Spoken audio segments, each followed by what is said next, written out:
دیکھو عذابوں کی دو قسمیں ہیں، خوب سمجھ لیں، یہ ٹاپک چلی پڑا ہے تو میں جلدی سے کمپلیٹ کر لوں۔ ایک عذاب وہ ہوتا ہے جس کے عذاب ہونے میں دو رائے ہو نہیں سکتی ہیں، اس کو قدرتی آفت قرار دیا نہیں جا سکتا۔ وہ اللہ پراپر ارادہ کرتا ہے کہ میں اس قوم کو تباہ کرنا چاہتا ہوں اور اس کی کوئی سائنٹیفک لاجک نہ بھی ہو تو میں کیا کر دوں گا، اس کو تباہ کر دوں گا۔ جیسے قوم عاد پہ عذاب آیا، قوم لوط پہ عذاب آیا، قوم سمود پہ عذاب آیا۔ وہ جو عذاب آیا نا قوم لوط قوم سمود پر، پیغمبر بتاتے، نوح علیہ السلام کی قوم پہ عذاب آیا، اس وقت بارش کا ان کی محکمہ موسمیات والوں کے ہاں دور دور تک کوئی بھی انتظام، کوئی بھی امکان نہیں تھا۔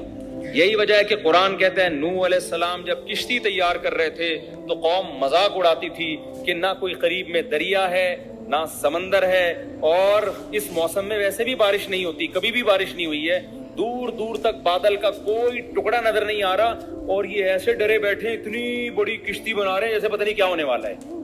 تو نوح علیہ السلام نے کیا کہا، ان تسخروا منا فإنا نسخر منکم، تم مذاق اڑاؤ ان قریب ہم تمہارا مذاق اڑائیں گے۔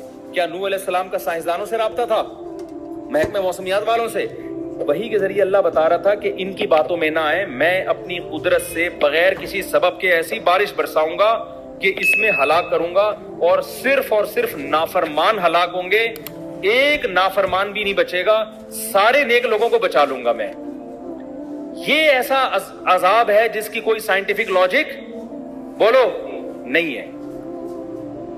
یہ قرآن سے ثابت ہے کہ اس طرح بھی ہوتا ہے۔ قوم عاد پہ جو عذاب آیا، فلما رأوه عارضا مستقبلا فلما رأوه عارضا کیا ہے وہ آیت بھائی؟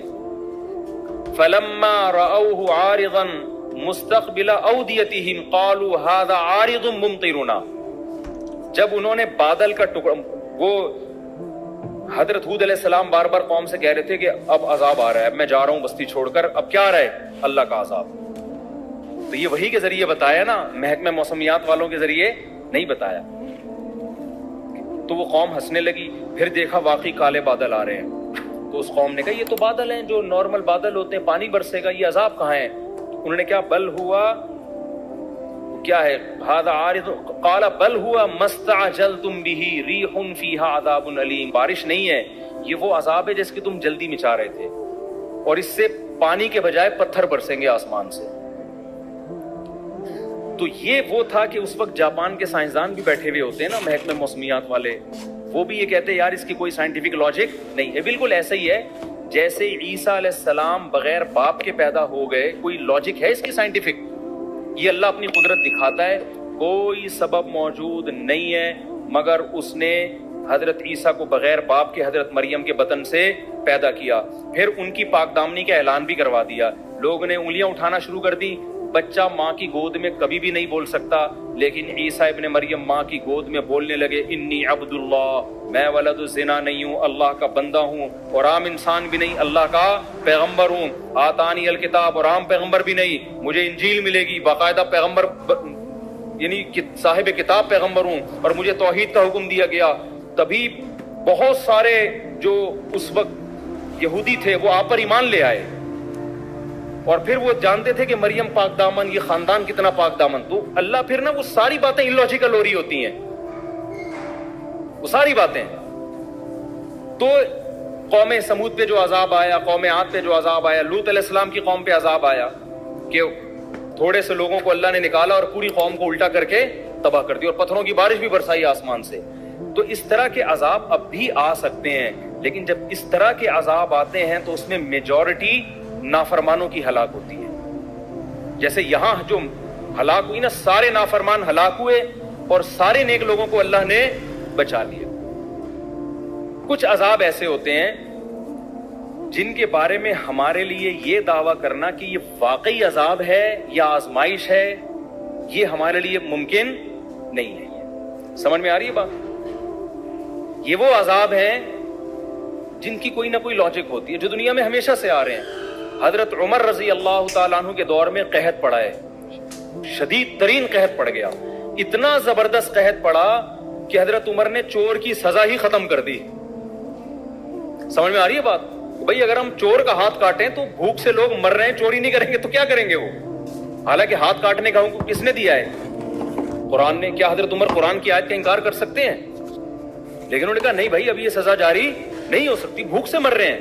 اس دور میں اگر کوئی یہ کہے کہ یار یہ جو قحط پڑا یہ لوگوں کے گناہوں کا عذاب, او بھائی تاریخ میں اس جیسی عادلانہ حکومت اور اس جیسے پرہیزگار لوگ دنیا میں وجود میں اب تک نہ اس سے پہلے نہ اس کے بعد کبھی وجود میں آئے ہیں. لیکن پھر بھی قحط پڑا ہے کہ نہیں پڑا؟ اس دور میں کوئی کہہ دیتا یہ خدا کا عذاب ہے نافرمانی پر, تو یہ عذاب نہیں ہے, یہ کیا ہے؟ آزمائش. اب سوال پیدا ہو تو اللہ کو کیا ضرورت تھی لوگوں کو آزمائش میں ڈالنے کی؟ تو بھائی اللہ کی باتیں کس سے پوچھی جائیں گی؟ اللہ سے پوچھی جائے گی نا. اللہ جو کام کرتا ہے لا یسأل عما یفعل, قرآن میں اللہ نے بتا دیا میں جو کروں گا مجھ سے نہیں پوچھا جائے گا میں کیوں کر رہا ہوں, تم جو بھی کرو گے تم سے پوچھا جائے گا. اب اللہ نے سیلاب بھیج دیا نا, یہ اللہ نے بھیجا ہے, اللہ سے نہیں پوچھا جائے گا اللہ کیوں بھیجا. ہم سے پوچھا جائے گا جب آ گیا اتنے لوگ مر گئے تم نے مدد کیوں نہیں کی ان کی, یہ ہم سے پوچھا جائے گا کہ تم نے اپنی. اگر کوئی کہے کہ اللہ نے کوئی سندھ کی عوام پہ اتنا ترس آ رہا تھا تو اتنا بڑا عذاب بھیجا کیوں اللہ نے, اس کا مطلب آپ سوال کس سے کر رہے ہو؟ اللہ سے کر رہے ہو. تو اللہ سے نہیں پوچھا جائے گا, پوچھا ہم سے جائے گا. تو اللہ نے تو جو کرنا ہے وہ کرے گا, پوچھا ہم سے جائے گا کہ تمہاری جو اس موقع پہ ذمہ داری تھی وہ تم نے پوری کی ہے یا نہیں کی. تو میں دوسری قسم جلدی اس کو ڈیفائن کر دوں. تو یہ قسم وہ ہوتی ہے جو نیچرل ہے, جو دنیا میں ہمیشہ سے ہو رہی ہے, چاہے عادلانہ حکومت ہو یا ظالمانہ حکومت ہو. قحط بھی دنیا میں آتے ہیں, نارمل ہے, بارشیں بھی رک جاتی ہیں, زلزلے بھی آتے ہیں. اب جاپان میں جو صبح و شام زلزلے آ رہے ہیں اس کا یہ مطلب نہیں ہے کہ جاپانیوں نے کوئی الگ سے ظلم دنیا میں کیا ہوا ہے, وہ تو پٹے ہیں بیچارے اس سے. ہیروشیما اور ناگاساکی کے بم کے مارے ہوئے لوگ ہیں, تو آنا تو ان پہ آ چاہیے تھا زلزلے, جو امریکہ پہ آنا چاہیے تھا نا, جنہوں نے ہیروشیما کو اور ناگاساکی کو تباہ کیا. آ کس پہ رہے؟ اب وہ قیامت کے دن اللہ سے کہیں اللہ ٹھیک ہے ہم کافر تھے, ہم چینگ پونگ کرتے تھے, لیکن ہم تو آدھی سزا تو ہمیں دنیا میں مل گئی تھی ہیروشیما اور ناگاساکی پہ, پھر بھی عذاب آ رہے ہیں. تو ہم کیا کہیں گے بھائی جو پہاڑی علاقہ ہے اس میں زلزلے زیادہ آتے ہیں, سوات مردان میں زلزلے زیادہ آتے ہیں, کراچی میں کم آتے ہیں. بدماشیاں کراچی میں زیادہ ہیں, سوات مردان میں کیا ہیں کم ہے. لاہور میں تو ماشاءاللہ کوئی لاہوری بیٹھے ہو تو پیش کی معذرت, سب سے کم زلزلے کہاں آتے ہیں؟ میرے خیال ہے لاہور میں آتے ہیں. تو یہ نیچرل ہے. اب دیندار آدمی کیا کرتا ہے, وہ کیا کرتا ہے کہ بجائے اس کے کہ تو نے نیچے اپنا گھر بنایا ہوا ہے اوپر چلا جا, وہ اوپر جانے کے بجائے نیچے تہجد زیادہ اخلاص سے شروع کر دیتا ہے. سمجھ میں آ رہی ہے بات؟ وہ نیچے کھارا در میں ہے نا, پانی آیا اکثر کھارا در ڈوب جاتا ہے پانی میں, تو وہ کیا کرتا ہے کہ یار ہمارے گناہوں کی سزا میں پانی آ گیا, ہم ڈوب گئے, اب ہم کیا کریں گے, گٹکے سے بھی میں توبہ کر رہا ہوں آئندہ کے لیے, اب میں چلے کی جماعت میں نکل رہا ہوں تاکہ عذاب نہ آئے. نکلنا تو چاہیے بھائی, گٹکا بھی چھوڑنا چاہیے, لیکن اللہ تعالیٰ نے دنیا کو دار الاسباب بنایا ہے. سب سے پہلے آپ کی ذمہ داری کیا ہے کہ آپ اس ریزن پہ غور کریں یہ سزا ہمیں ملی کیوں ہے. آپ کراچی میں نشیبی جگہ پہ کیوں رہتے ہو بھائی, اوپر کیوں نہیں چلے جاتے آپ؟ اس پہ بھی لوگ, اور یہ بھی جرم ہے گناہوں, اگر یہ گناہ کی وجہ سے عذاب آیا ہے نا تو نیچے رہنا بھی ایک گناہ ہے. کہ جب آپ کو پتا ہے کہ ملک میں ڈیم ہے نہیں, جن کے پاس وسائل ہیں, جن کے پاس وسائل نہیں ہیں وہ تو بیچارے مجبور ہیں نا, جن کے پاس وسائل ہیں میں ان کی بات کر رہا ہوں. جب آپ کو پتا ہے کہ نیچے ہمارے ملک میں ڈیم نہیں ہے اور تباہی آتی ہے تو آپ کو خود بھی تو خیال کرنا چاہیے نا. اب آپ جاپان میں جا کے مضبوط عمارت بناؤ اور زلزلہ پروف نہ ہو, تو آپ وہاں روزانہ سہ روزے کا اجتماع رکھو گے, فضائل اعمال کی تعلیم ہوگی نا. جو کافر شراب پی رہے ہیں نا نائٹ کلب میں, وہ بچ جائے گا زلزلے میں, آپ کیا ہو جاؤ گے, انا للہ ہو جائے گا آپ. تو اس میں اللہ کا قصور نہیں ہے, اس میں قصور کس کا ہوگا؟ آپ کا, کہ جب آپ کو پتا ہے کہ اس جگہ زلزلے زیادہ آتے ہیں آپ نے زلزلوں سے بچنے کی کوشش کیوں نہیں کی. تو عذاب بعض دفعہ خالصتاً عذاب ہوتا ہے, اور بعض دفعہ جو ہوتا ہے اس میں ہم 100% یہ نہیں کہہ سکتے کہ عذاب ہے, وہ قدرتی حادثہ بھی ہوتا ہے, لیکن حدیث میں اس کو بھی عذاب کہا گیا ہے. کس معنی میں کہا گیا وہ میں بھی بتاتا ہوں. جیسے حدیث میں آتا ہے کہ حضرت عائشہ رضی اللہ تعالیٰ عنہ نے نبی سے عرض کیا, یا رسول اللہ یہ طاعون کیا چیز ہے جو وبا پھیلتی ہے نا, طاعون. آپ نے فرمایا عذاب یبعثہم اللہ علی من یشاء من عبادہ, اللہ کی طرف سے ایک عذاب ہے جس پہ چاہے اللہ مسلط کر دیتا ہے. لیکن آگے آپ نے فرمایا کہ اہل ایمان کے لیے اس کو رحمت بنا دیتا ہے.